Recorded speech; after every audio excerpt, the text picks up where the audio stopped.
These readings. Read them. Now we'll discuss them. Okay, the class is over. Actually, I could do it much faster than I said. You don't need to videotape this class now. You can just come straight to civilization. Now that I've finally seen Bruno's performance, it's so unshocking. Burroughs? Well, you like No, ice cream. Bruno's. You like Oh, lettuce. Bruno's. It was so unshocking. It was so much sleep in our one-act grade 12 play. Or one-act grade 12 plays with those sex scenes with corpses. By the way, did you bring your, did you all come equipped to talk about the Book of Job? I've been reading it. I hope you did. It was back in the pan. Have a good No, What do you do to us if we I hope Twice all as that. If you haven't read the whole thing, then you really missed what it's all about, because the real purpose of it appears on the last page. I know what happens on the last page. Joins the circus. He joins the circus. I kind of lost the first half except for the last page, so I read the last page and then I wrote It's quite, you know, it's like you don't have to know every line. You don't have to read every line. There's a lot of repetition. But it's beautifully written. Has anybody ever read the Book of Job before? It's beautiful poetry. It's well written. Pardon you? It's a comic book. A comic book? You've read the comic book version? Comic book. That's what the comic book men are, so they're very good. Yeah. Well, there's it's not Classics Illustrated. They do the Book of Job. Come on, I get don't out of know. here. All I remember is that They do the Three Musketeers. all I remember is seeing a picture of Job in the dust scraping the boils, so I knew about that bit. Wow. And the house falling on his children. Yeah.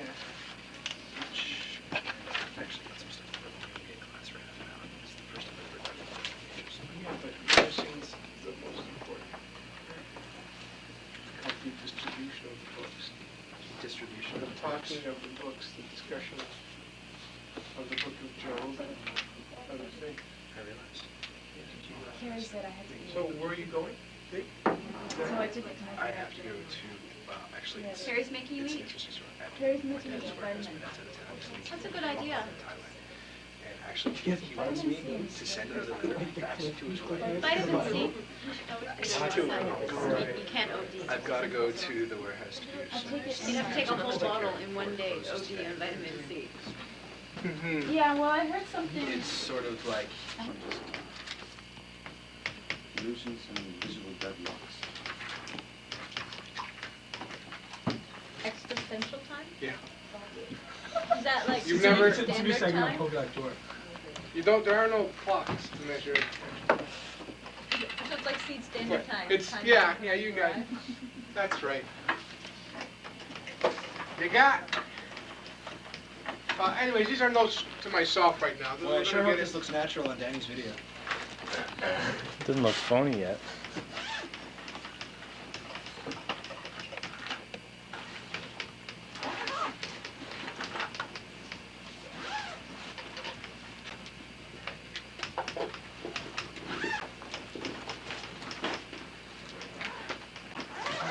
Well, we'll talk about this later. We'll talk about the meaning of actuality and the meaning of possibility. First of all, what I have done is I've gone through my library in my room and I've picked out all the existential literature I can find. Okay? You've done a lousy job, if I I've might done say. a lousy job, yeah. That's why I get paid $7 an hour. You know. So I've dug up. Now, in some cases, some of you, this is all the stuff you're going to need for your presentations, to read one or two of these books or a couple of chapters and summarize information, blah, blah, blah, and make it the core of your presentation.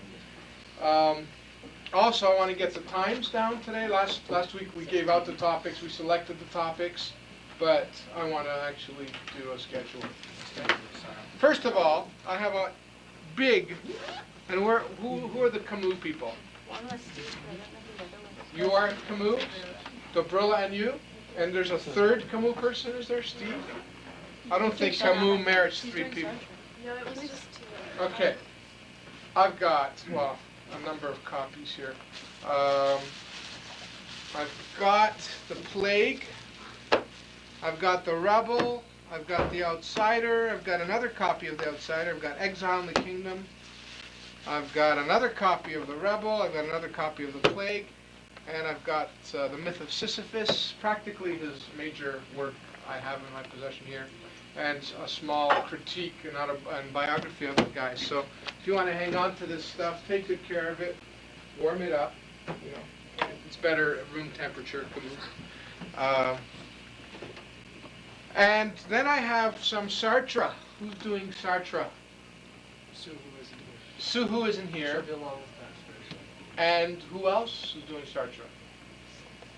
Anyways, this is a very important figure, and we should really not, take Sartre lightly, because he's associated with existentialism per se, and if we botch up this part of our unit, we'll really miss out on the full meaning of the course. Is anybody doing Dostoevsky? Okay, Dostoevsky I'm going to do a little thing on him, because I want to spend about 3 weeks just doing literature and etc. Did you get any notes from the underground? Yeah, I was thinking of bringing in the Grand Inquisitor, photocopying it for next week and talking about it. Incidentally, when do these start? I would like for the presentations to start within 3 weeks. I'm still signing up for it. Okay, you may, yeah, there's a lot of things left. It's a big, massive topic. Okay, who's doing Kirkegaard? Okay, there's some stuff here on Kirkegaard. There's a nice section on Kirkegaard in here. And Introduction to Modern Existentialism. I think I'm going to hang on to that. But this book here, if you can find a copy of this in a used bookstore, it really summarizes existentialism very precisely, very neatly. Irrational Man, it's a wonderful little book. So There's also Sisyphus' myth. the myth of Sisyphus is Camus. There's Sisyphus' myth. The myth of Sisyphus, also have Sisyphus' myth, which is like an explanation of it. Okay. Explain all of his writings and stuff. Beautiful. Who's doing Martin Buber and the whole connection between existentialism and religion? Oh, I know who's doing that. Brendan's doing that, isn't he? Yeah? Yeah. Was anybody doing it? Brendan. Okay, you guys, here's a couple of books by Martin Buber. He's I didn't famous. like those notes anyway. He's famous for I and Thou, but these are a couple of other things too. Okay. Are you also doing Christianity, Christian existentialism? I don't know. He's doing the Western version. Anyways, this guy is the foremost Protestant existentialist, Paul Tillich. Pardon? Yeah, Alex. How can you believe in God? You can. Kierkegaard shows us how You can be anything that you put a cool name to. You can. It can be done. Who's doing Nietzsche? Okay, here's the portable Nietzsche. Ooh. He wasn't. I'll take that. There's something else here too. Nietzsche in 10 pages. Here's right? Ecce Homo by Nietzsche. Okay. Is there only one person doing Nietzsche? Yeah, that's all I don't. Oh, let Mike do Nietzsche No, with me. no. Come on, that'd be fun. No. Yeah. No, Nietzsche's like I'm gonna get stuck with some secondary. Nietzsche's like the Elvis Presley of of existential philosophy. I mean, like Exactly. He's big Get and away. flashy. He's big and flashy. That's why everybody buys his records.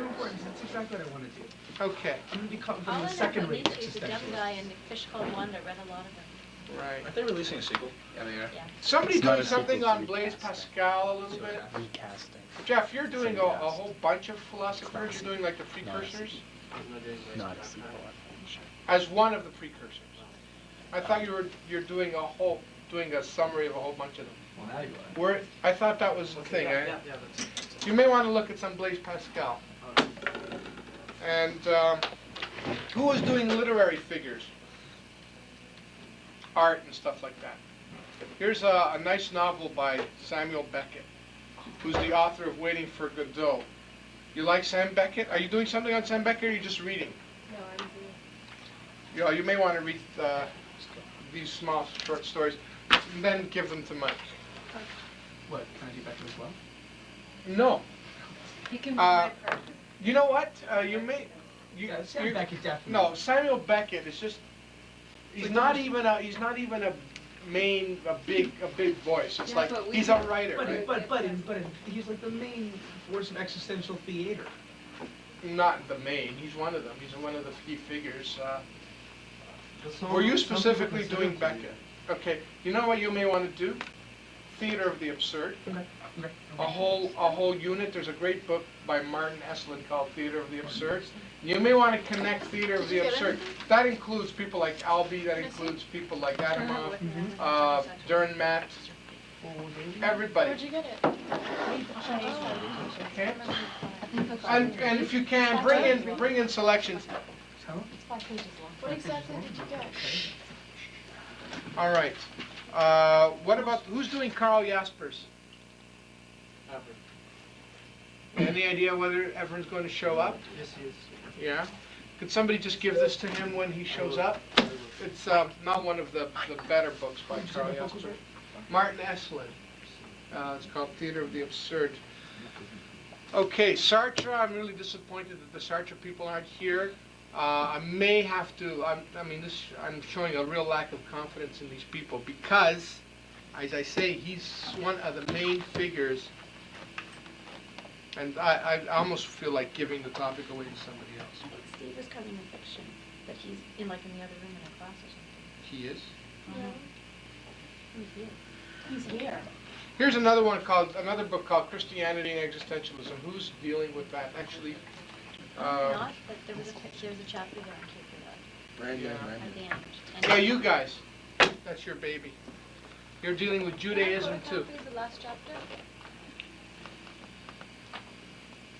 Okay. What other top? Who's dealing with other topics? What's your Visual arts. visual arts? Okay. Ask Paul James to get some slides. I'd love to see a really nice. I wouldn't call that existentialism. I would call that fantasy. That's a different story.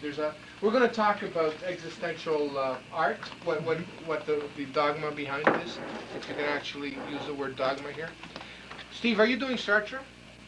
Yes, I am. There's a shitload of books here that you may want to look at. We may want to read Being and Nothingness just for the hell of it. I'll read you just a passage. We're gonna read Being and Nothingness just for the hell Just of for it. It's like reading War and Peace because you're bored.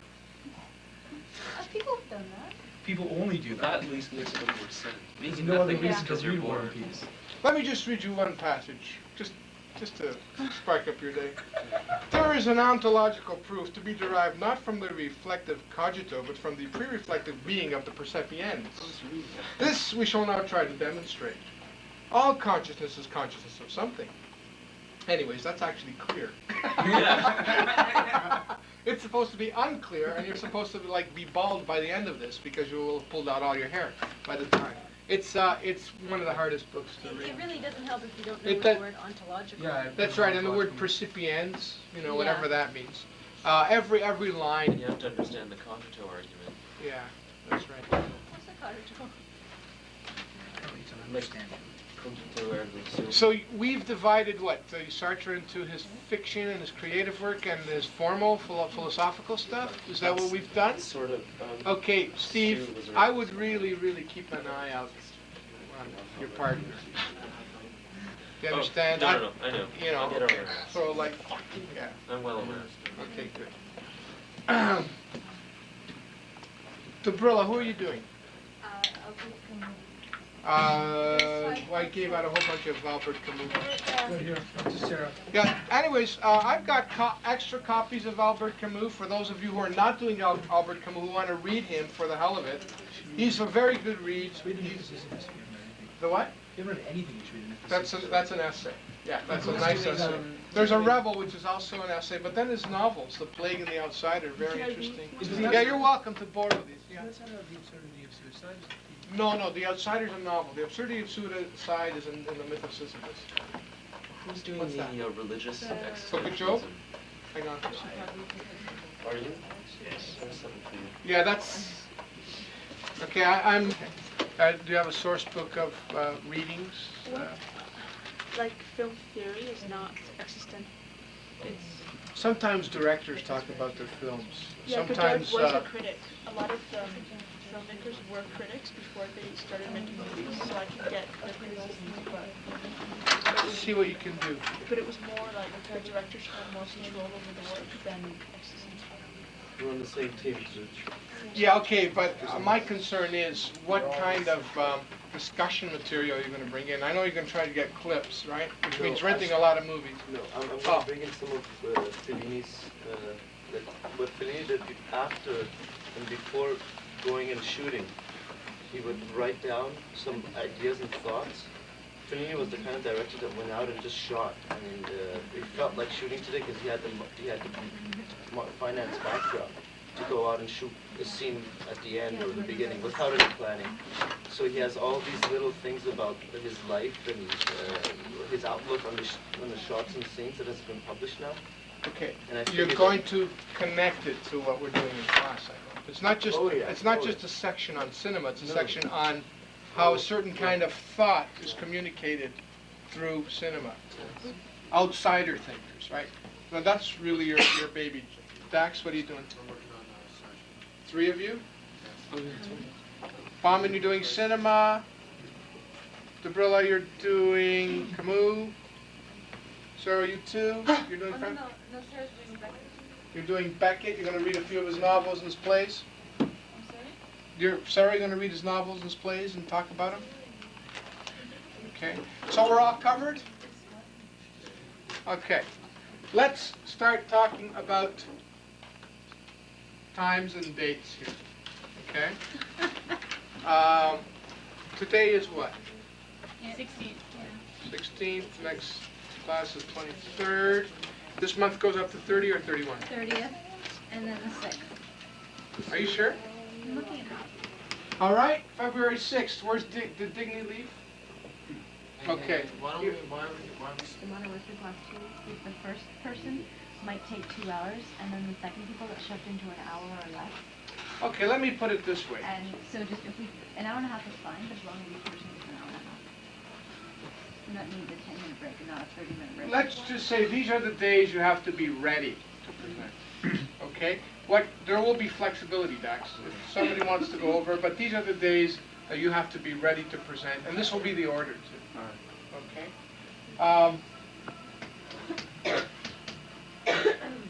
February the 13th.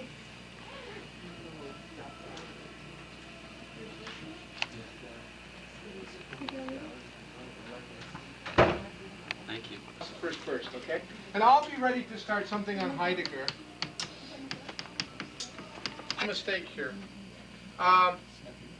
Jeff, can you do some of the precursors? Okay, we're gonna put precursors up here. We'll put Nietzsche and Jaspers over here.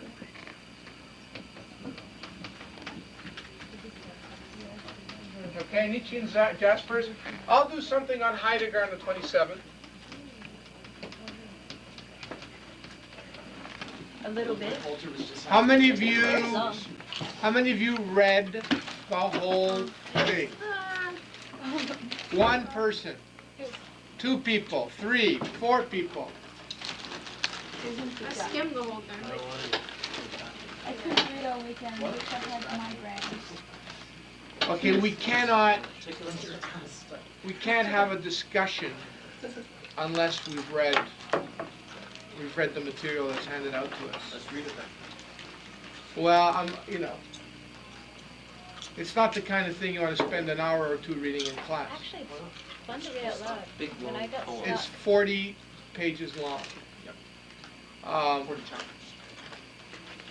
It's fun to read out loud, but there goes our discussion. We read the poem and then let's start to discuss. And let's be clear, I'm going to hand out another 40 or 50 page short story for you guys to read so we could discuss it next week. If you guys don't do the readings, there's going to be no discussion, and that it kills our class. That's it. This happens in university, guys. I mean, you're asked to read at least a book a week per course, especially if you're taking Englishes. You'll be read Huck Finn for next week, or read blah blah blah, and that's what I'm trying to get you guys to get used to. And believe it or not, you may spend 10 hours reading a book, but the discussion will only be for half an hour, and that's it. That's the way it works, right? So I don't know. Any suggestions as to where we go from here then? Read the prologue. I That had basically trouble sums reading it all it up. because a lot of it seemed Basically, come on. It's not the Not conversations or anything like that. That does not basically sum up. I did read it. It's very important that you read the ending. I read the Yahweh restores fortune. Yeah, but that's, you gotta read the whole thing, right? I was just, Okay, so one suggestion is let's read it in class. What's the other suggestion, if there are any? Pardon? What are the other I suggestions? think what we could also do is maybe read one and then discuss it. The whole thing has to, the problem is you can't just take one section Right. and treat it as representing the whole. It's a book written in such a way so that there's a purpose Right. to the last couple of pages. Right, but in our situation at the time, what else can we do? Does it seem to be, Steve says, let's do nothing, rather something half-assed. let's adjourn class. And we may just have to do that until everybody reads it. Yeah, let's all adjourn class and we'll all But go not away. only that, No, not only, you can't read. I tried Okay. an hour and a half. And not only do you have to read the book of Job, though, you should also have to read the Death of Ivan Illich for next week. And I'm going to give you an assignment connected to both of them. So I'm handing out the Death of Ivan, yes. Can I get 3 this week? Yeah, I was going to, like, I'm doing an assignment a week for everybody. Okay. Yeah. Okay. Can you We record? just read this one and not the other one. No, you got to read both of them because the assignment for next week is this. Didn't we have an essay due on this one? You had a one-page response that you were going to read out in class. Give me one more. The assignment for next week is I want you to compare Job and the Death of Ivan Illich and figure out and determine whether the two pieces are saying the same thing or not. I got one. Basically, write a 1,000 words. This is an assignment. You're going to hand it in. I will mark it. Is it an essay? A 1,000-word essay comparing Job and Ivan Illich. Yeah, I will actually mark this.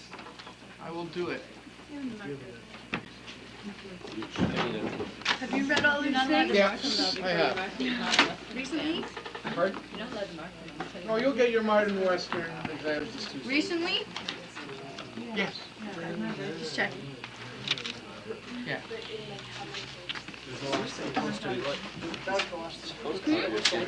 Pardon? That was the last thing you wrote. The Death of Ivan Illich? I'm not sure. It's one of the last things. Exactly. I thought the last thing he wrote is What is Art? Where he gives a very Christian interpretation of what is art. Because Tolstoy became a rabid Christian at the end of his life. Very fundamentalist, rabid Christian. And he wrote What is Art? And he basically said that if art does not communicate a Christian message, it's not good. Oh, no, not on the Christian. Art. Either a moral message or a political message. Okay. Moral in the Christian sense. Christian morality. No. I mean, guessing it's better. No, it's Christian morality is what he embraced at the end of his life. So do you want this essay for next week? Yeah, for next week, a comparison of Ivan Illich and Book of Job. Take any angle you wish, I suppose. They're similar. It's very similar. Job is about a guy whose misfortunes fall upon him out of the blue for no reason, as misfortunes always do. And he has to cope with these misfortunes. And he arrives at a solution. He arrives at a stance. Ivan Illich is put in the same situation. And he arrives at a particular attitude or stance.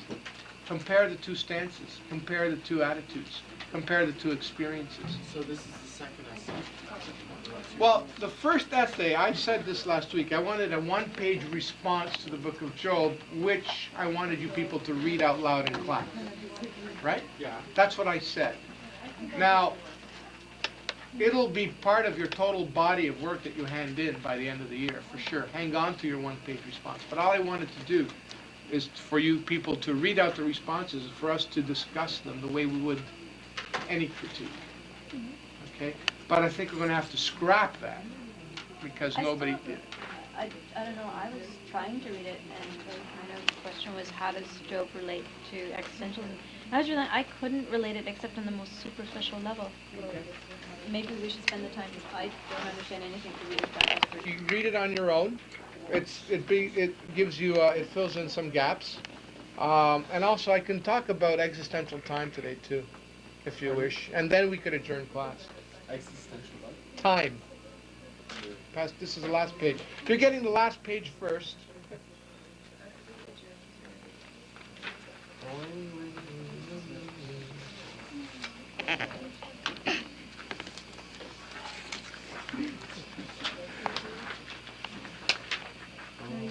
We need to get somebody who knows really how Look, is it on? Yeah. Okay. Photocopying is fine. You can't blame Julius. No, he's our own version of George Costanza. Laughter, laughter, laughter. Luke's been your teacher. It makes sense. Okay. Has he always been this fun? Yeah, I guess. What's the biggest mistake he's ever done while teaching you? Has he ever marked your paper wrong? Has he ever done anything silly or goofy or nutty during a class? I've got first. Okay. Pardon me? What exactly are you filming? I'm doing a documentary. That man over there. You're doing a documentary. Yeah. Don't film me. Sorry.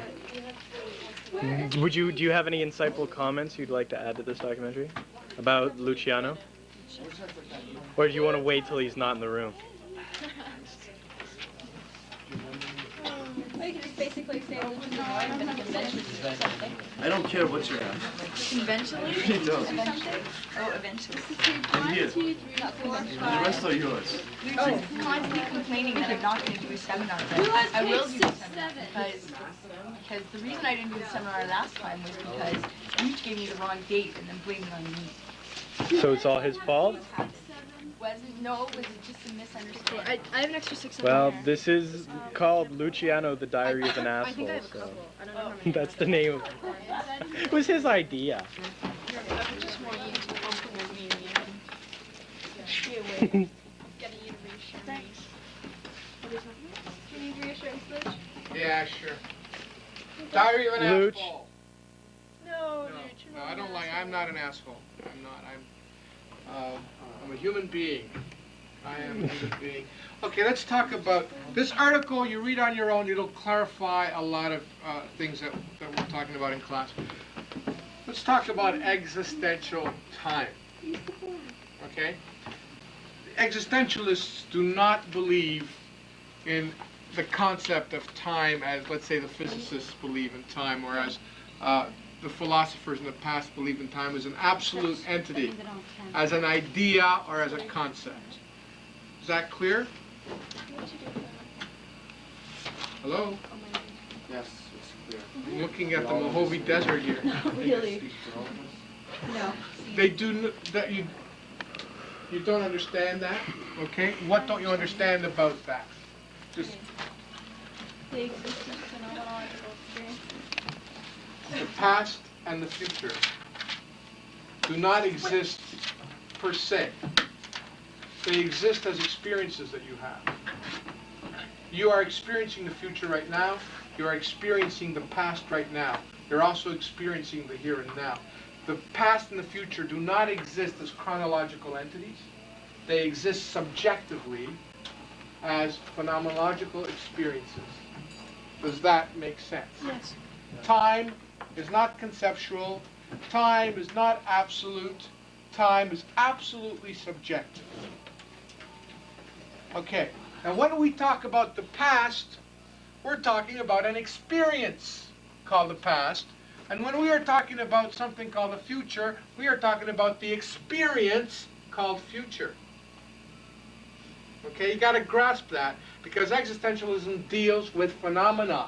It deals with experience all the time. That's all that's absolute here, is that you experience something called future, you experience something called past, you're experiencing it right now, in the here and now.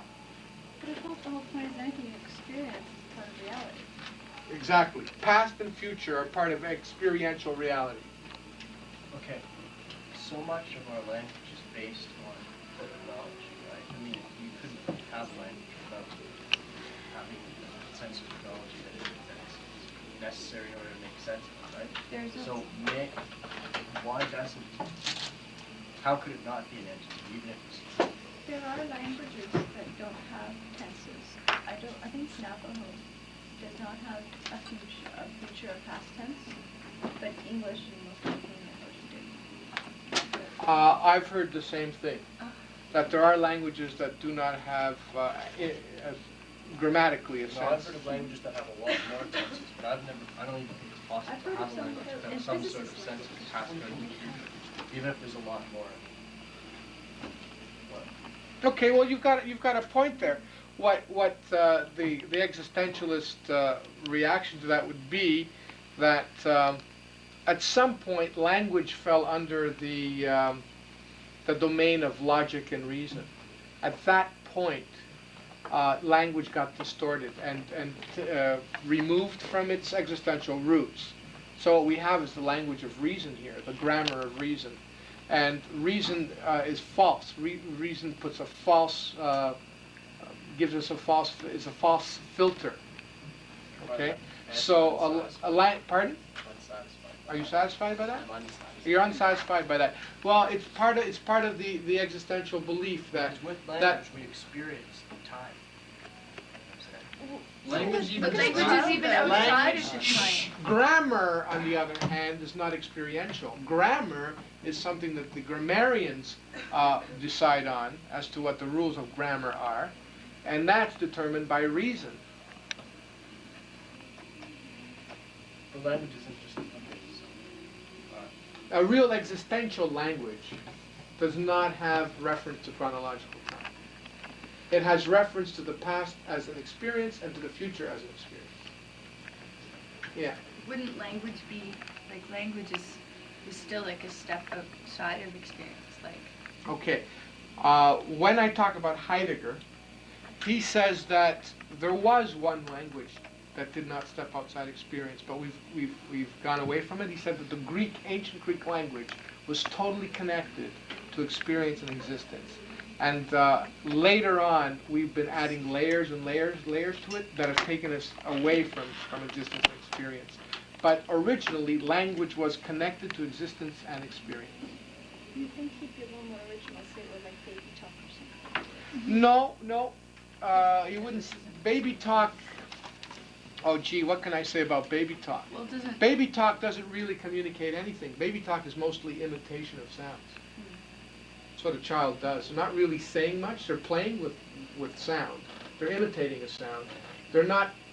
Only later, maybe when they're a little bit older, they start connecting sound with meaning. But even outside of that, we couldn't have this conversation if we were using just baby talk, right?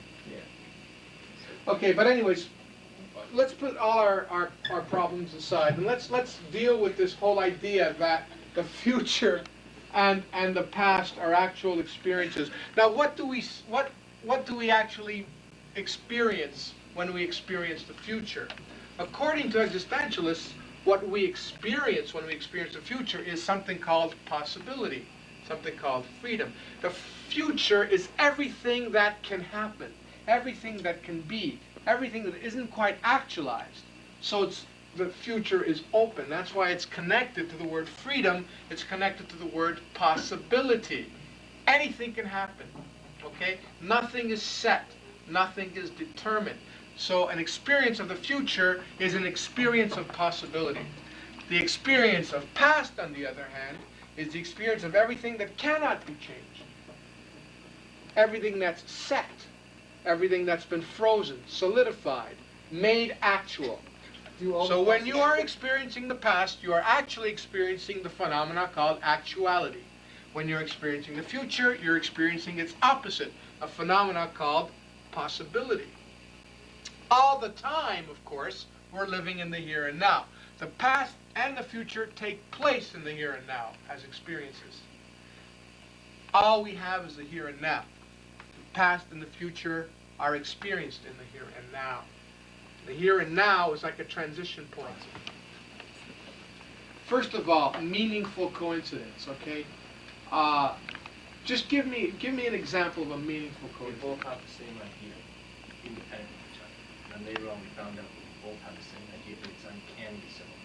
Like, wow. So what? They But it's just meaningful. it's We gain it, and we get. well, okay. further. How do you put meaning to that?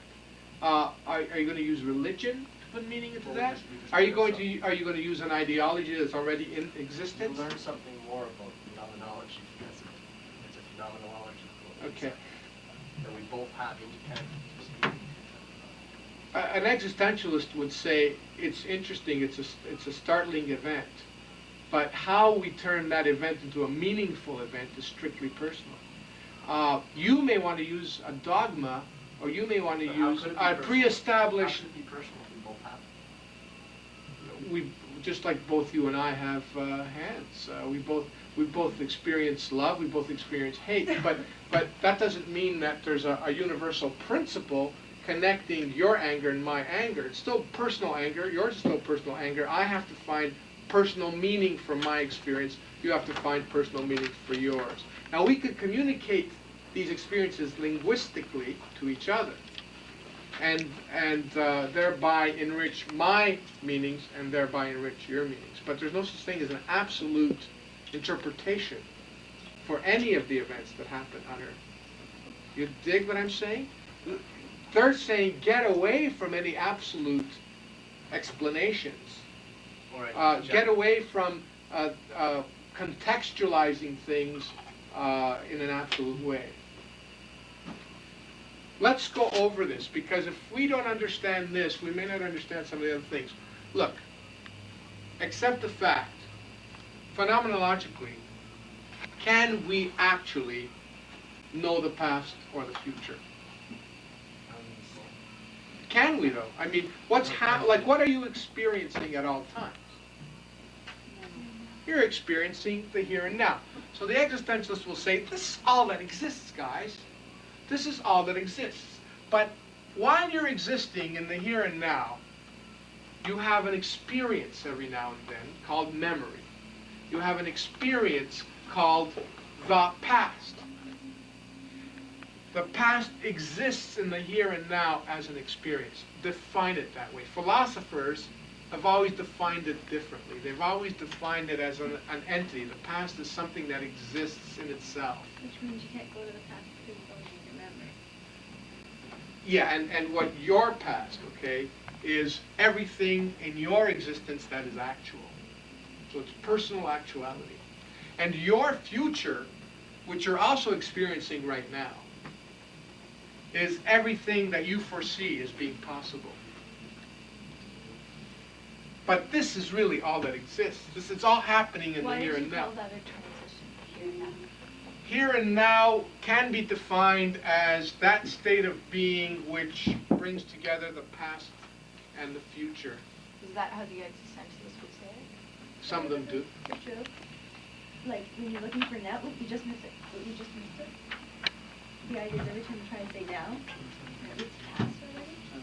Yeah. But why would, sorry. You gotta give up. You gotta give why up would the they- why idea of would an they- absolute past and an absolute future. You have to give that up. Well, to yeah, be a that's real why I entity. don't understand why the here and now would be a transition, because the other two states are more in transition. They're not a solid, they're not really there. They're just there. That's in right. your head. Actually, this here and now is constituted.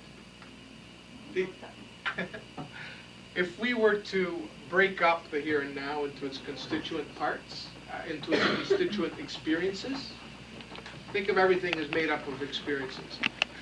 The past and the future are experiences you find in the here and now. They're elements of the here and now. Would Yes. they acknowledge that the past has existed? They would not acknowledge the past as having existed absolutely. They acknowledge that you have in your rainbow of experiences something called the past experience. And they will acknowledge that in your rainbow of experiences you are experiencing the future experience at all times. What about unremembered past? Yeah. Unremembered past, I mean, it's not your person. You don't remember this. You don't remember it happening. then it doesn't exist as past. What Then if it's it not does that? non-existent. the past is everything that you consider to be actual. Now, if there's a hazy event in your past, Consider it to be actual, 'cause you believe well, that's all that counts. Yeah. That's all that counts. But it's not an experience of memory, then what would they call it? It's- You believe it, like, if- I believe what if would it's happen. connected, Metaphysics. if it's connected to actuality, if it's something you think was actual, or is actual, or you feel is actual, then it is part of your past. You just making it up then? Because I mean, I've You read books don't- of World War II, I wasn't there. Oh, but But it's But I part of your believe it. experience. You've experienced reading those books. that's right, that's your past. Okay? You can have an experience called world history.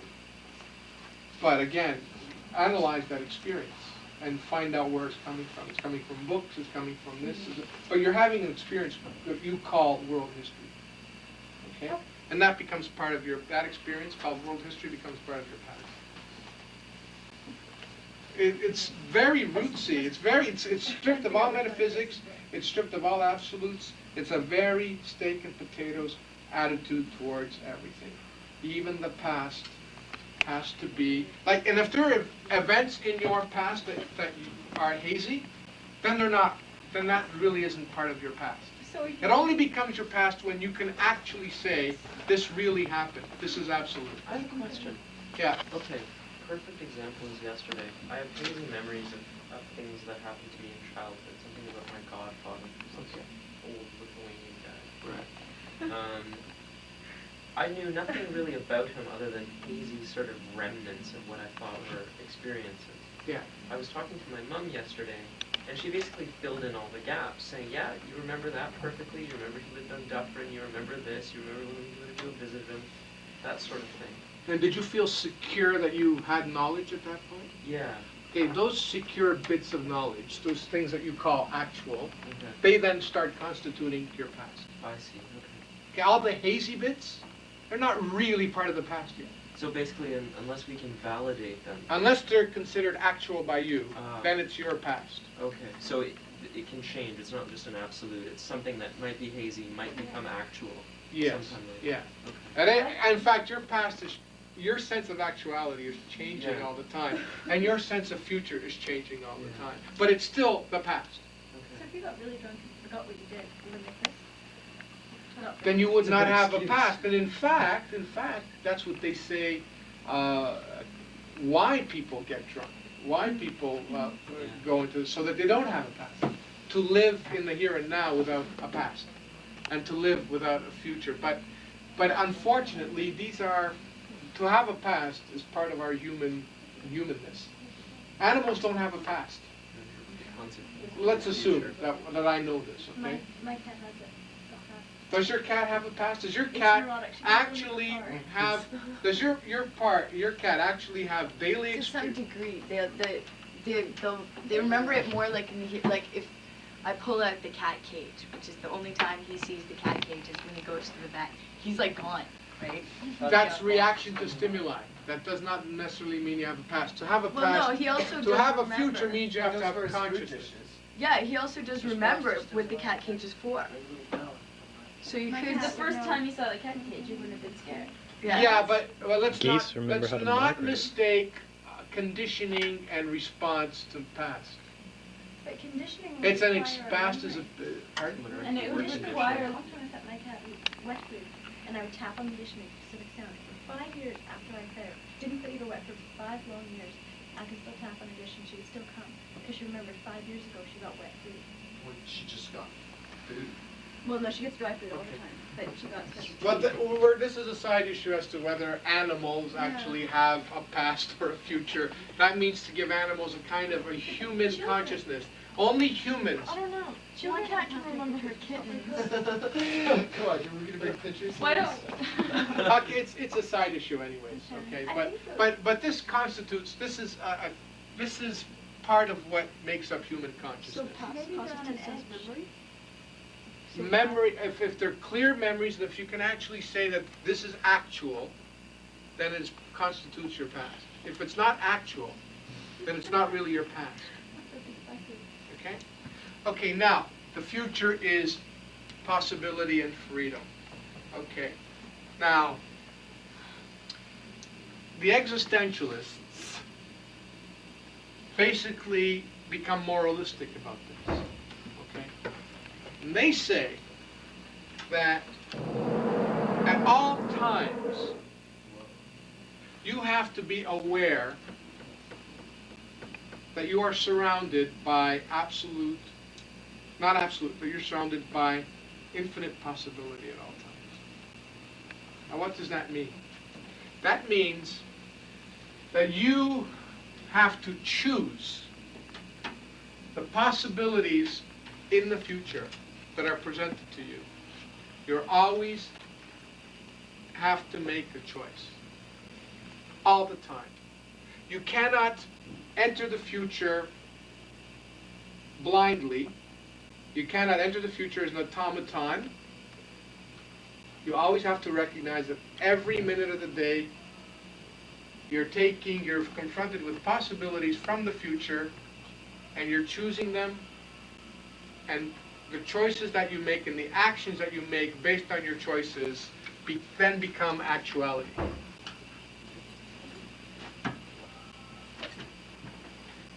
Okay?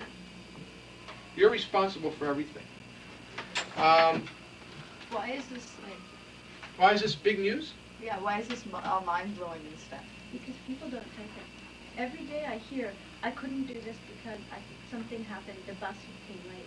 And people don't realize that everything you choose to do.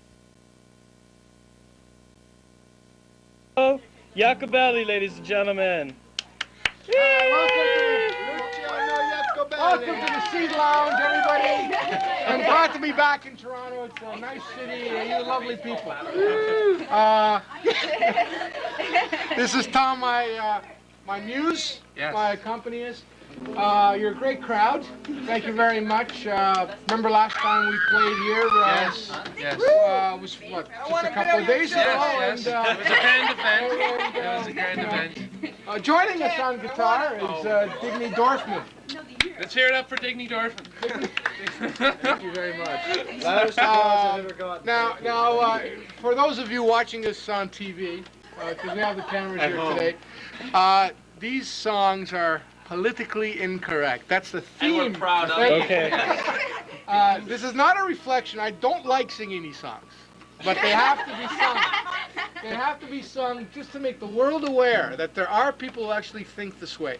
Not Tom and I. We don't think this way. No. But there are people. Not on tape, anyway. There are people who and there are people out there, for example, that don't, well, treat crack addicts. Yes. Well. Well, yes. This is a song about. It's very. Well, anyways, this is a song about not treating a crack addict quite well. It's called "Crack Addict in My Basement." Crack addict. This is our hit. It's off our latest album, the Live at Loblaws album.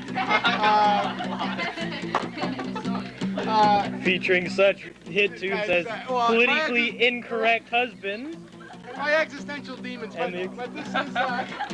This is the famous duet by Luch and Tom. And you may notice that occasionally we will stutter over the lyrics. Yes, and we will pause. Because and they're pause. drunk. Blanks. We will draw blanks. We'll draw blanks. That's because we're making up the words on the spot. Okay. All right, Tom. Let's go for it. Go here. Yeah.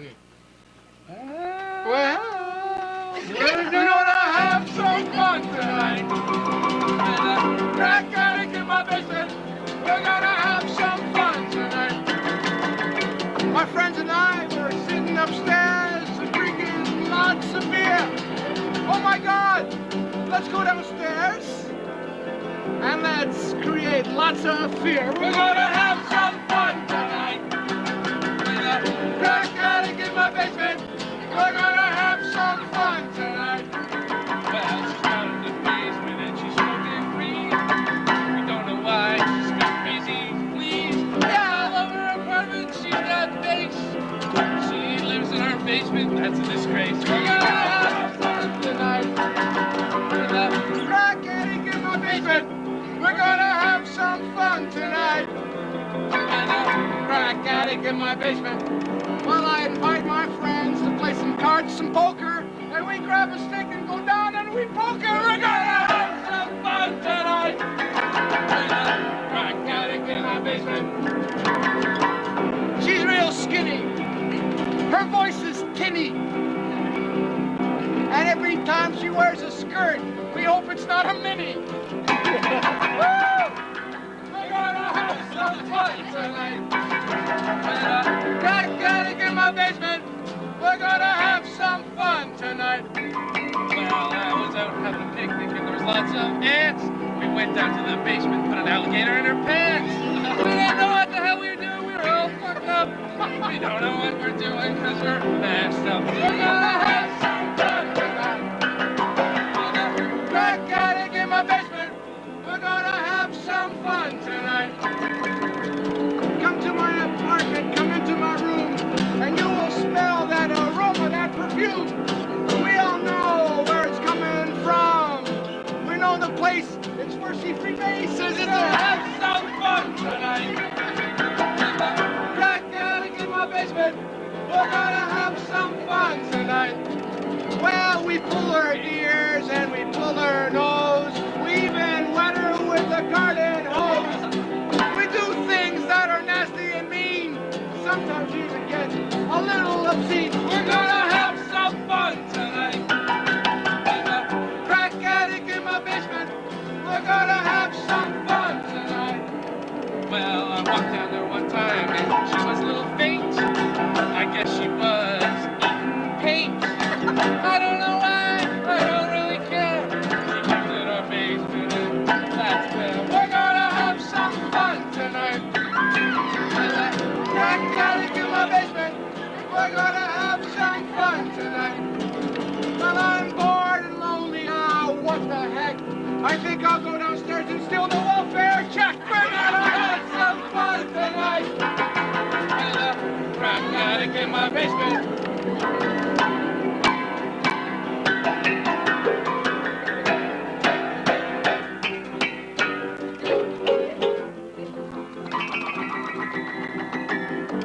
We're gonna have some fun tonight. Crack attic in my basement. We're gonna have some fun tonight. Thank you. Nobody's having any fun. We are. We're having fun. I'll We've flash gotta- my boobie if it makes you happy. No, it's okay. What? Oh, the phone's ringing. Not getting it. Ah, I can't walk. See? Well, you shows on Sunday? Gary? Not this Sunday. Carrie. April 5th. And it's a secret. What's going on?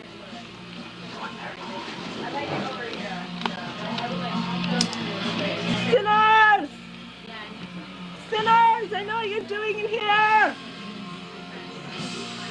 Let's dance for the camera. It's the Pixies. That was my childhood song. Wow. Wave Okay. of mutilation. Okay, dance for us, Maya.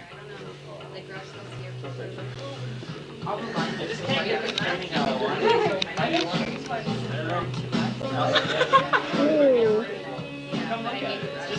Oh, look at all this sin. Alright, sex on video. Like this, like do all this. Okay, let's look at some of the art. This is Joe's painting.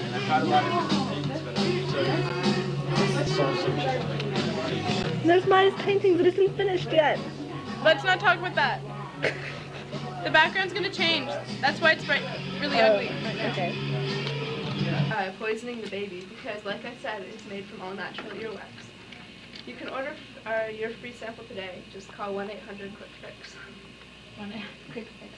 So what technique is she using to evoke feeling at the very beginning, which is suits the glue? And everybody knows right away. What other things does she use? Like, she somehow related the life of these men, I guess. Fixing household appliances too. You ever notice they like their gadgets? And all their gadgets, especially all the gadgets that you mentioned, they use. You're assuming that they have a wife, a kid. So you understand, your company understands the needs. Didn't mention the mistress. Okay, anybody else wants to read? Luge, crumple up a piece of paper and throw it at me. This is No. Double-blind clinical testing to effectively trap chi and keep it in. So surprise your wife tonight. Hit Lao Tzu's earwax. And remember, for your wife and you, earwax of Lao Tzu. Here's a conversation of two sports announcers during baseball game. Starts with announcer 1. What a catch! Stewart is brought into the forefront once again with that spectacular catch in the left field. How does he do it? Announcer 2. Why, with Murray's Ultraflex earwax, of course. And announcer 1. Murray's Ultraflex earwax? Do you mean to say that you haven't heard? Stewart's secret, of course. How do you think he makes those amazing catches? Without Murray's, his club would be stiff and useless. Thanks to the dedicated top scientists at Murray's, Stewart is a baseball star. Wow, I've got to get some of that stuff. I'll be playing like a pro in no time. That's right, Bill, and get some for the kids, too. I certainly will, Ted. A boy without Murray's is a boy without skill. Ah! Sounds like it's something from like the 1950s. It is, very 50s, very. And it's got Bill and Ted. But you were supposed to do the car, weren't you? No. Yeah, you were. You were. You broke the Take it rules. to the man, Luch. I didn't want to do the car. Okay, but what did you use to sell your product? I used the example of a hero who uses Murray's earwax and how successful he is because of Murray's earwax. So you use, I think magic what's is it what called? you I just did this today. I think she used magic. In Brunswick. This is the magic. You know, you put this on your glove, and suddenly you will magically acquire skills that you don't have. It's got a name. There's the magic element for sure. That's what It's she called. It's called. No, it's not a folksy testimonial. See, we just did this in class. I had today. You know what else uses magic? Toothpaste, I find. There's a lot of magic in What, toothpaste I use commercials. magic toothpaste? You try this toothpaste, and you're, It's you borrowed have a magical prestige. That's what smile. you did. You used My, borrowed my prestige. dad used to Yeah. work at a convenience store. Somewhat. Earwax? What? Earwax? Yes, earwax. It's a miracle in a jar. The ancient Egyptians were well aware of the benefits of earwax. In fact, King Ramses II had a personal retinue of 50 earwax donors who were accorded the highest social and political positions. Of course, in Egypt, earwax was used as a lubricant, a skin softener, and a hair tonic. It was the Romans who discovered the aphrodisiac virtues of earwax, particularly enhancing the sex drives of middle-aged men.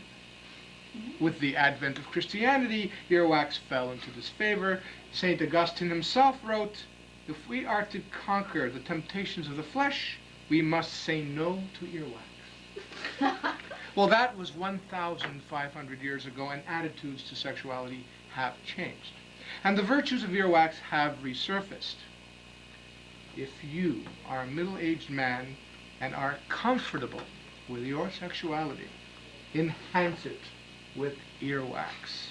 It's safe, it's pasteurized, it's affordable. On sale in your local drugstore. Luch, I gotta get me some earwax. That's not, anything yeah, like yours, but it please. was the same attitude. Like, you know, aphrodisiac. But what did you do at the very beginning? Well, I had snob appeal in mind, you see. You see, like I in reference to Rome, Egypt, St. Augustine, so like I'm actually going for the educated middle-aged man so that, you know, if he buys your wax, it enhances his asexuality, but also sophistication. Is this from This is snob appeal. Well, pardon? I love the way advertising say that everything is lifestyle. That's like right. The car you drive, the That's cereal right. you eat, the tampon you use, it's all a lifestyle choice. But snob appeal, very You're this important. type of person because you use the And I good like what stuff. you did at the very beginning. What? When you said, earwax? What? So you're kind of acknowledging that readers will at first feel sort of resentful or Right. suspicious. So you're like, oh, I understand how you feel, you know, you might have doubts, But there is a Set you history. right. And also, currently, there's all this sort of throwback stuff. You see, back to roots, back to the past, because, you know, way back then they knew more than us. They were more natural, right? So appealing to the Egyptians and the Romans. People were sexier, you know. And now we're back to that. We've rediscovered paganism. So it has a new age angle to it too. So not only is it snob appeal, I've got the new age Well, crowd. I think Amira's had more new age. Yeah, appeal the because of chi, Lao certainly Tzu. the Lao Tzu. They tied. The Virtues of Earwax by Luciano. So. Sewing thing right now. Oh yes. All the packaging, natural Sounds paper, like I or should be. recycled products. They're cheaper, but they're more expensive in stores.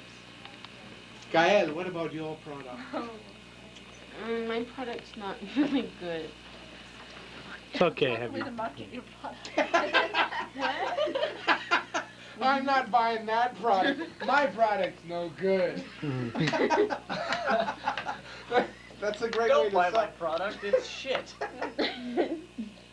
Actually, isn't there Reverse a psychology. reverse psychology of toy? I don't think it works in advertising. Bucks? No, there are a couple of bucks. The brand new VW Beetle has finally arrived. All you young businesswomen will look extravagant in your beautiful bug. The new Beetle has all the style of its original, with new improvements: CD player, real leather interior, rack and pinion steering, ABS brakes, with the new landslide prevention. These mechanical arms attached to the front tires fold out to remove any unwanted boulders on your trip to the mountains to meet that special someone. Go to your work and turn some heads. After I fold these arms back in. There we go. And turn some heads. Look sleek and sexy while being safe at the same time. And the new Beetle has just enough space for you and that other person in your life. Its quiet, sexy howl along the road will impress you as a Startling, extraordinary young seedlings by the name of Jen. Jen, say hello. Hello. Did you recently get that piercing done? I did. How did it feel? It was painful. Okay, Jen, it was painful, and guess your elevator's here, so we'll talk to the other Jen. This is Jen, the student teacher, fresh off her second day. That's right, second day, here I am. What do you think of this fine facility? It's awesome. It's great. It's very relaxed and very casual and very homey and very friendly and all those things. Great. Sounds like home. That's right, absolutely. I gotta go home now. So She's going home now. Bye. Go home. Go on home. Yeehaw. Let's go. Okay, Bronwyn, see, you're a female camera person. We're going to take a tour of the men's washroom. Yeah, but no, nobody's in it today, because that would have just been funny. There we are. Bronwyn, me. Who am I? Introduce me. Okay, You gotta point the camera so that it... Well, the camera's looking at both of us anyway. And look, there's a little man. We're in the men's washroom. Yes, this man symbolizes domination over women. Let's move onward. Graffiti? No, we'll go into the women's washroom first. I hope I don't get in trouble for this. Custodian! It smells really good in here. See, you can't on the camera by any means tell how good it smells in here. Okay? It's just really good in this room. Visually stunning and all the way. Wow, you guys have graffiti in here as well. See, most men don't know there are graffiti in the women's washroom. Right here. Yeah, right here. Let's get some What does it say? I'll read it. Okay, right here. No. No. There. Sources say that Paris was seen beating Steve with a book. Today, rumor has it that it may have been the pop-up Kama Sutra zero gravity version. That's my graffiti. It wasn't very good. Let's get out of here before I die. Oh, I thought somebody. You know what's great about Seed? It's because we're walking around. You've got a camera, I've got a microphone, and we're in the art room all of a sudden. Welcome to the Seed art room. This is Craig, the art room leader. You know the phrase, take me to your leader? This is the guy, well, we take you to your leader. Thank you. It's a great microphone, apparently. It's very, erotic, We're going to boogie down. Yo. It's not taping me. It's not worth it. This is Maya. Yes, How are you? I have a huge cold. Good. You familiar with the sport of hockey? And now it's covered in green paint, so it looks even worse. Oh, wow. It's a green cold sore. The only kind. Media. Yeah, art. Yeah, it's great. Do you have some artwork you can show us?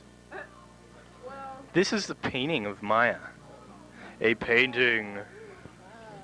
Can I just like put it? No! That would have been funny. No, I don't want paint in my hair. This is, I can't remember her name, but she doesn't go to school at Seed, so she's not important anyways. And that's Ned on the floor. Hi, Ned. Hi, Dan. How you doing, Ned? It's fine, Dan. That's great, Ned. What are you drawing, Ned? I didn't get an answer. What was that? Oh, that hurt. That's because Maya beats him regularly. You beat Maya. but now he doesn't want to wrestle me. Do you like it when Ned beats you? Sometimes. Okay. Okay, no problem. We'll go elsewhere.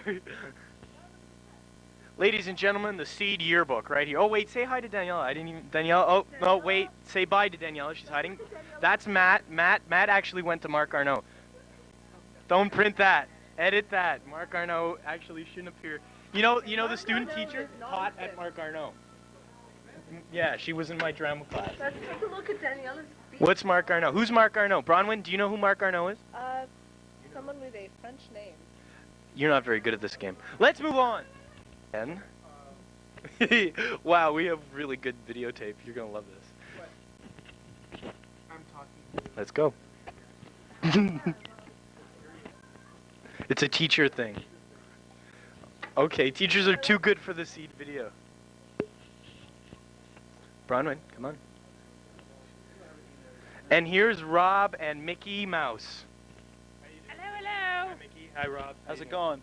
What's going on, guys? What are you doing here on the Seed Death Star? We're eliminating planets and galaxies, actually. That's good. That's good. That's what it's for. Do you have anything to add? No. You're kind of not good at this game either. A lot of people are not good at this game. The game is talking to the microphone. Talking to the microphone. I can talk into the microphone. Take the mic. No, I can't talk to it like this. You have to interview. Okay. Now, explain your ears. What happened when you... Well, we know, just to bring you up to date, he was involved in nuclear testing. But we don't understand where the ears came from. Like nuclear testing, big fat black ears like Mickey Mouse. Involved in nuclear testing. Yeah, but nobody... Not nuclear testing. Okay, but nobody can see you on the camera right now because you're holding it. Back to Tristan. Well, actually, see, I was involved in this nuclear testing at Disney World. Ooh. And I was genetically spliced with Mickey Mouse. Ah. That Mickey man, you know.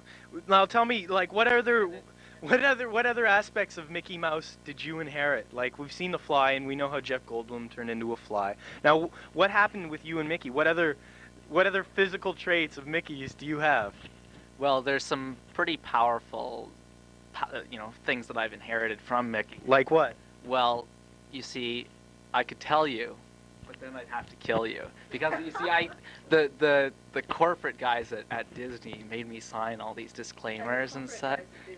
You don't want to fuck. Rumor has it, he's got Mickey Mouse's penis. Hey! No, run away, run away!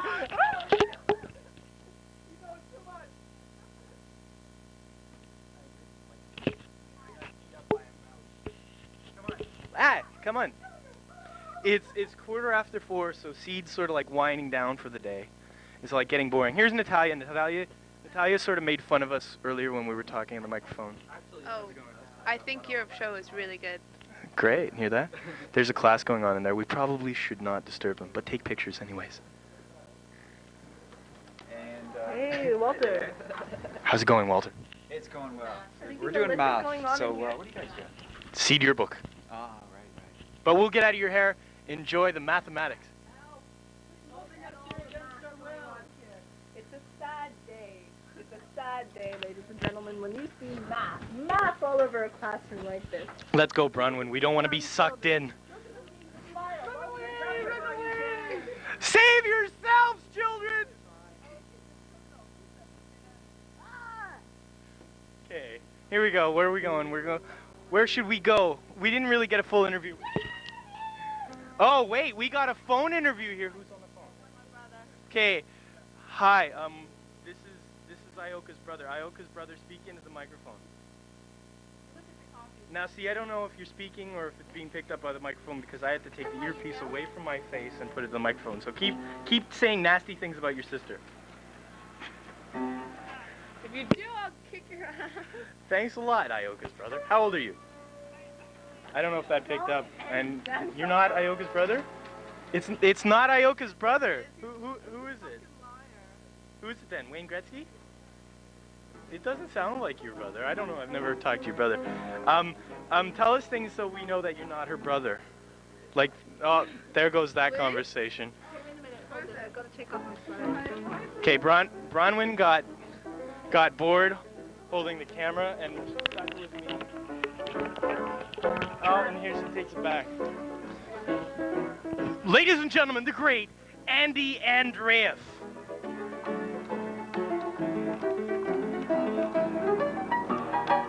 Oh, hold on, Andy. Now tell us what we've all been waiting for. Where did you get those clothes? A secret. Okay, that was fun.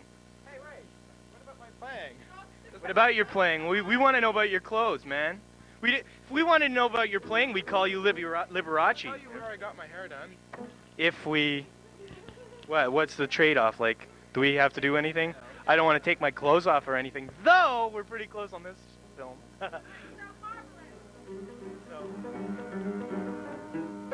Okay. Tune the piano and I'll tell you where I got my hair. No. Let's go. Where are we going to go next, Bronwyn? You're the boss. We've gone in circles here. Do you want to go visit the lawyers? We'd get in trouble. We'd get in so much trouble. We'd get in trouble, but we can go out. We can go downstairs into the elevator. We're gonna see who's smoking outside. Probably nobody, or probably it is a nobody. Are you getting my head? Because my head's like going up. I am getting your head. Okay, I'm not getting like above your head, but I'm getting. That's okay. My head ain't very in predicament. Blah blah blah. Okay, we are now in the seat elevator. As you can see, the seat elevator is pretty boring. Give them a tour of the elevator. There's the ceiling. There's the spy camera where they look at all the various scalp inflictions we've got. This is the mirror. That's me.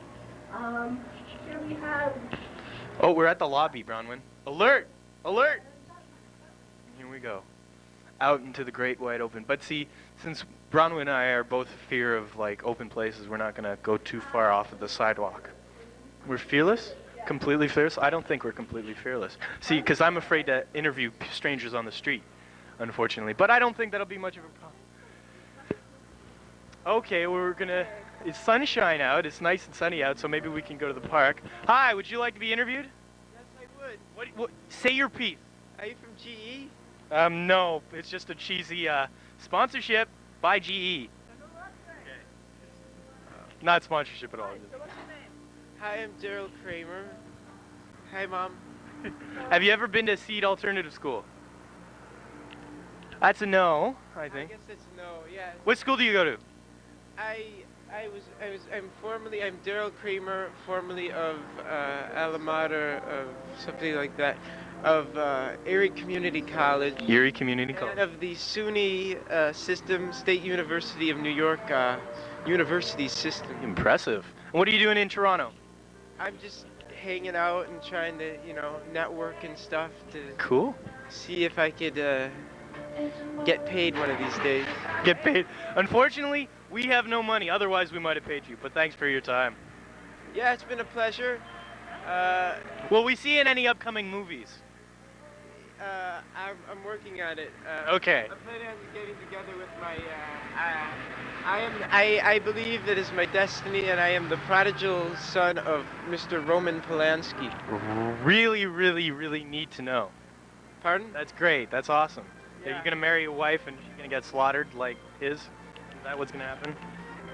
Provided I don't stay in the United States, I suppose I'll be. You'd probably be safe. I'll stay away from the Manson family and everything. Yeah, keep your distance from them. You don't want to get too close. Yeah. Great. Thanks a lot. Nice meeting you. Bye. Nice to meet you. Oh, we got people again. Watch the sunlight. Now these we've interviewed already, but now they're in outdoors light, and so look at me. Outdoors, makes better lighting, and we can maybe convince them to dance to the music. Excuse me, would you mind dancing to the music for us? Yeah, I would. Oh. Maya, would you both be interested in dancing to the music for us? I'll even dance. The music's too slow. Yeah. Hi, Mom.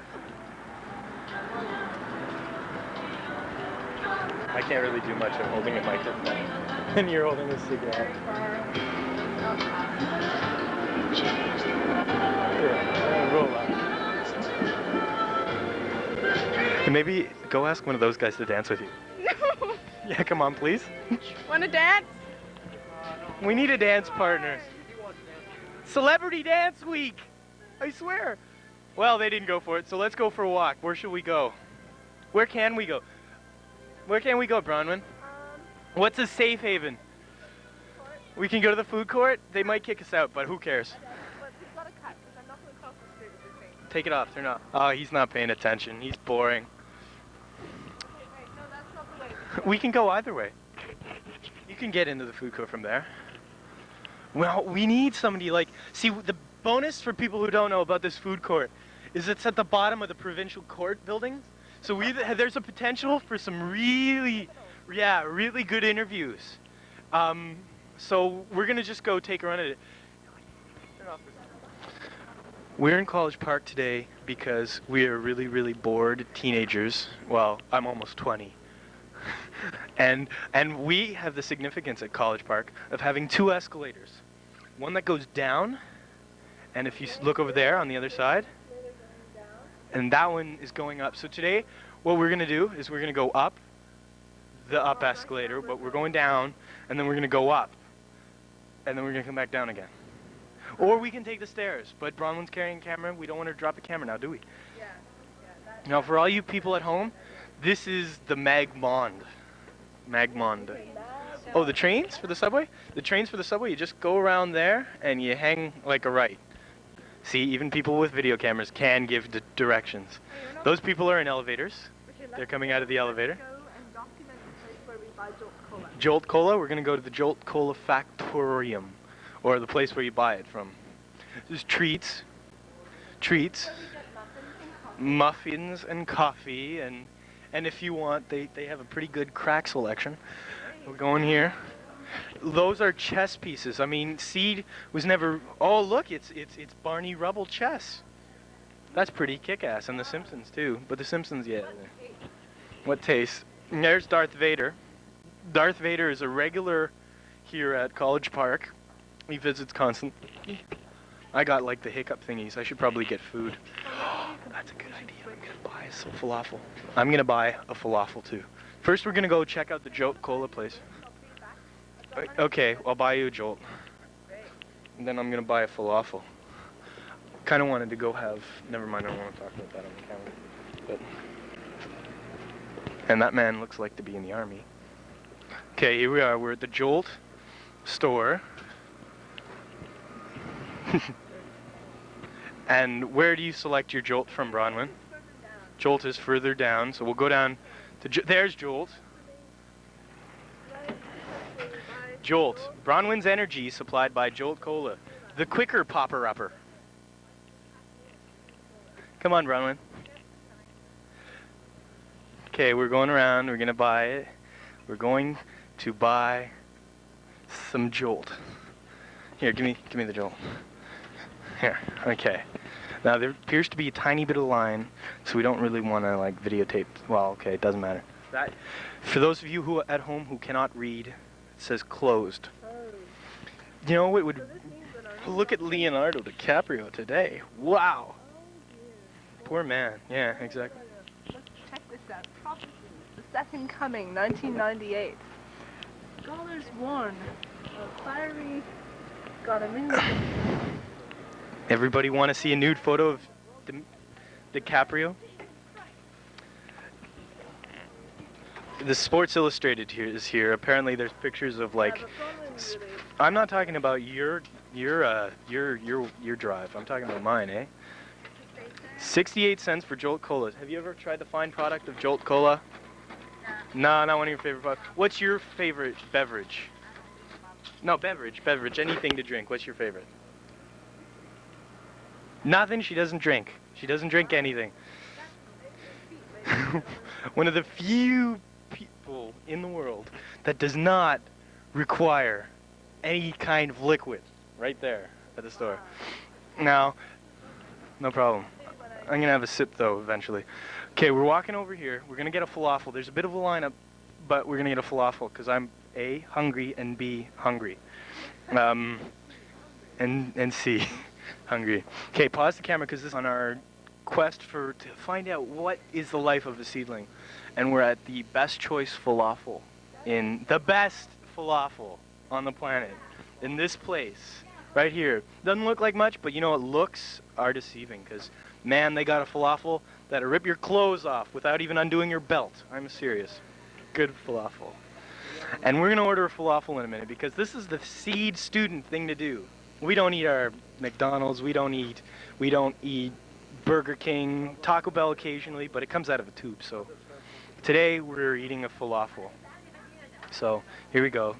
They're speaking a language I don't know. Can I have a falafel, please? Great, falafel it is. To go, please. We'll get the falafel to go, because that's what happens when you're a seedling. You go back to seed because you've got no place else to go. The boring life of the seedling.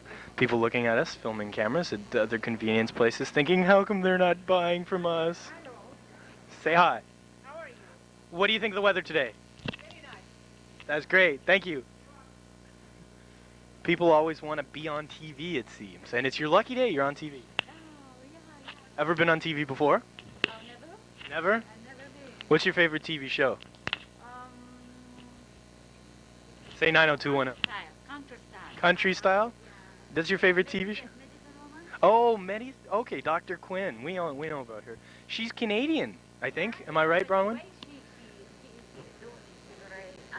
Yeah, it's good. It's great. Now, because of the show, do you want to be a doctor? Do you think you could be a doctor? You. No, you. Do you think you could be a doctor from watching the show? No? The way how she is. Yeah. A combination of everything. How Strong, yeah. the logical. She's the true 18th century woman, I think. Number one, she's wise. 19th century. She's very wise. That's one wise lady. What about your movie? We just had the Oscars last night. Have you seen Titanic? Oh, yeah, a part of it. Part of it. You didn't see the... Yeah, I know. Long movie. Long movie. Do you think it's good though, because he's Canadian and he won Best Director? Yeah, it's good. It's good. Yeah, James Cameron, born Capus Casing. What a name, Capus Casing. Yes. Okay, now no tomatoes. See, I have a phobia of tomatoes because my brother used to squish them on me when I was a child. I did not know this until a few years ago, but it makes perfect sense. You think about it. Phobia of tomatoes. Oh, bite me. Yeah, let's falafel. What's in a falafel? Actually, it's a vegetarian. The vegetarian comes from mashed chickpeas, mashed split baba beans, mashed a lot of vegetables. So it comes as a little bowl. It's very healthy. It's fresh done inside a pita. See, the pita has nowadays a lot of marketing because it tastes, it's light, it's healthy. Well. Yeah. You don't need to sell me a pita. I know pitas. No tomato. No tomato. Uh-oh. Can I take it out? Yes, you can take it out. Okay, sorry. What about hummus? Do you like hummus? I love hummus. I'm a hummus freak. Okay. That's chickpeas and garlic, right? Yeah, I know my food. It's a mashed chickpeas. Mashed chickpeas. With the sesame seeds a little blanco. Mm. It's actually good. It's healthy also. Yeah. All this healthy food, and yet people go to Big Bubba Burger next door and yeah, hot sauce. Hot sauce, my favorite, and the tahini. I love the tahini. Yeah, there it is. See, falafel is great because when you eat it, you know you're eating something good because it spills out and drips in your hands. A very important thing that when you finish eating it, after a while, nothing bothering you. Nothing. In your stomach, you feel great. Nothing. You feel, but some of the food, No indigestion. you know it. The blood. But if you try falafel, you will see the difference. The falafels rock. Thanks a lot. Okay, cut. Maya. Maya. Guess what? We just got $1. I just got $1 off of falafel because I asked the lady about falafels under the video camera. It's like $3 regular, I think. They're really cool there. I know. That's why I wanted to do it. Yeah, they're good falafels. The tops that the pack? $2.99 plus tax, so it's like... Oh, she's videotaping and I'm speaking into the air like an idiot. Buy falafels. Well, no. Yeah, we're friends with them. Try. Good luck. Kiss them. Say, if I give you a kiss, would you give me some falafel for like discount? I'm gonna do it. Just, you know, get into a really nice pouty face. It'd be awesome, is it? I'll do it. I'll stick on my lower lip. Yeah, exactly. Maya will teach you how. Maya knows how, right? She's awesome. Maya rocks. Okay, see you later. Bye. Okay, cut. What? Sam never realizes The damage that he does. Yeah, Sam doesn't understand the damage he does with his comments. No, but Sam, tell us honestly, what are you doing here? Wasting my time? What are you doing here? I'm here videotaping. And that's not wasting your time. Okay, well... As usual, that's the thing. No, you've never messed anything. And the people are back from the store. I got like $1 off of falafel when I took the camera to the falafel place. She gave me $1 off. Why? Yeah, I videotaped most of the trip. I got a lot of neat stuff on this thing. Danielle almost danced, but the music was too slow. I won't even begin to go into what Maya did. Just a lot of fun has been... Yet again. Okay, go right ahead. We're waiting. Hey, I showed mine. Okay, Ryan, your turn. You have to show your breasts to the video camera because everybody else has. You're the only one who hasn't. Even Sam has showed his only one nipple. He's only got one nipple. Oh, okay.